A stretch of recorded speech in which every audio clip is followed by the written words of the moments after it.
Шарилын газрын ойр байгаа айлуудад эртөөрөө цагт заавал нэг юм болох вэ. Хүчит шунхар зах байгаа газрын баруухан талд бяцхан өндөрлөг байх бөгөөд түүн дээр төмөр хайстай хэсэг булш байдаг билээ. Хүмүүс тэдгээр булшийг казакуудын булш гэдгийг. Харин газар үнэнд орж айлууд хаасаагүй буух болсноос хойш тэр булшнууд ч газрын төлөөх тулааны талбар болж эхэлсэн бөгөөд хэд хэдэн айл тэдгээр булшнуудын заримыг нь газартай тэгшлээд хашаа гатгаад авсан аж. Наранбат гихчирж тэднээс дутхгүй гээд өнгөрсөн хавар тэнд хашаа хатгсан бөгөөд тэгтээ нэг булшийг ховх татан яваад нүхэн дээр нь шахуу гэрээ барьчихсан байна. Гэвч тун удалгүй охин нь учир битүүлгээр нас барсан тул аргагүй ихэнд тэндээс нүжээ. Тэднийг яагаад нүүх болсон талаар тэр хавийн хүмүүс янз янзын зүйл ярьдагч Наранбатын эгч нь энэ талаар надад доорх зүйлийг ярьсан юм. Манай дүүгийнх 2 хүүхэдтэй айл байсан л да. Гэхдээ өөрийн гих хашаагүй айлын хашаа хөслөөд явдаг байсан. Сүүлдээ хүүхдүүд нь ч сургууль соёлд орох болоод байн нүүх аргагүй болсон. Нүүх тоолонд нь хүүхдийн сургууль холдоод эсвэл шилжүүлж таарад их хэцүү байсан л да. Тиймээс өөрийн гисэн хашаатай болоё гэж ярих болсон. Гэвч хашаа байшин авах мөнгөгүй болохоор Дэнжи мянгад байдаг тэр газарт буухаар болсон юм. Урд өмнө нь хүмүүс тэнд шарил байдаг гэд айсан чи газар хувьчлагдсанаас хойш айлууд буучихсан байсан. Тэгээд ийм тийм юм яриаггүй болохоор манай дүү тэнд бууя гэж шийдсэн. Өөрөө хүнсний зах дээр тэрэг төрдөг, авгаан хоол хийж зардаг байсан болохоор амхиндаа бас ажилдаа ойртож байсан ухаантай. Гэвч буугаад удаачгүй байхад охин нь нас барсан. Гэхдээ бүр зүгээр ч нас бараагүй. Одоо хий үзэгдэлч хийдэг юм уу? Нэг юмд хорлогдчихсон. Тэр өдөр Наранбатыг таньдаг нэг махны чэйн залуу дүүд маань би налайхын цаахнаас 2 үхэр авах гэсэн юм. Ханиндаа яваад ирэх гэсэн юм блэ. Тэгэхээр дүү маань хөлс мөнгийг нь тохироод явхаар болж эхнэр хүүхэдтэй хилээд явсан байсан.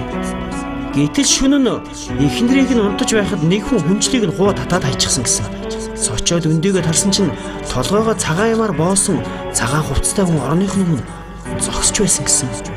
Тэгэхээр манай бэр дээрээ шидэд зайлаач гэж хашгиртал нөгөө цагаан хувцастай хүн дээш хөөрөөд гэрийн зүүн талд унтаж байсан охин дээгүүр нь эргэлдэх шиг болоод алга болчихсон гэсэн. Тэднийх тэр үед товгүй байсан юм билээ л дээ. Тиймээс Берман лаасаагаад охин руугаа очиж харсан чинь зүгээр байх шиг болохоор нь санаа намраад тэр чигээрээ лаатайгаа унтчихсан гэсэн. Тэгээд өглөө нь босоод цайгаан чанаж байтал охиных нь биеэр дүүрэн юм туурчихсан амьсгалж чадахгүй амт нь хэвтэж байсан гэсэн. Тэгэхээр сандраад охиноо арайхийн хувцлаад өрхийн эмнэлэг дээр очисон чинь кор туссан байна. Бушууга эмнэлэг твтүүл гэсэн юм лээ.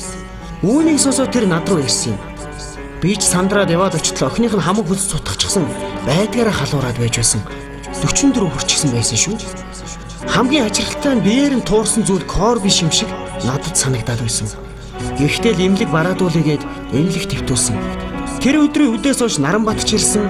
Тэгт нь эхнэр нь шүн бусын явдлыг хэлээд ламд үзүүлэх гэсэн. Гэтэл манай дүү уурлаад ер зөвшөөрөв. Тэгээд чудлгүй охиных нь би гайгүй болоод эмнэлгээс гарсан юм. Энэ хооронд юу ч болоогүй. Тэгсэн нэг өдөр Наранбат манайд нэлээ халамж зүрдэг юм байна. Тэгснэ надад их л аминчлан байж. Игч минь манай хашинд нэг юм байх шиг байна. Би эртээ чинь унтаж байгаад гинт сэрсэн. Тэгээд дээшээ гараад хөвтөж байсан чинь нүдний үзүүрт нэг юм хөдлөх шиг болсон. Тэгэхээр нь харсан чинь хүүхдүүдийн унтаж байсан орны урд яа харахгүй нэг хүн зогсож байснаа намайг хоолоогоо зассан чи алга болчихлоо. Та таньдаг мэддэг хүн байвал арга засал хийлгэж өгөөч. Дулам хандад тагна хийлж болохгүй шүү. Нүүн гээд унана. Бид нар одоо хаана очих вэ гэж хэлсэн. Тэгэхээр л ламд үзүүллээ. Тэгсэн чинь бушуу нь өөр арга байхгүй. Хизээ шарилын газар гэр барьж байсан битээ. Тийм газарт угаасаа муу орон зай үүсдэг гэхээс өөр нь хэлсэнгүй. Тэгэхээр би нэг удхан авгаа дээр очисон чинь засал хийж болно. Гэхдээ 200 мянгаас наашгүй дээ хүүхээ гэлээ. Ингээд л яа харахгүй болсон.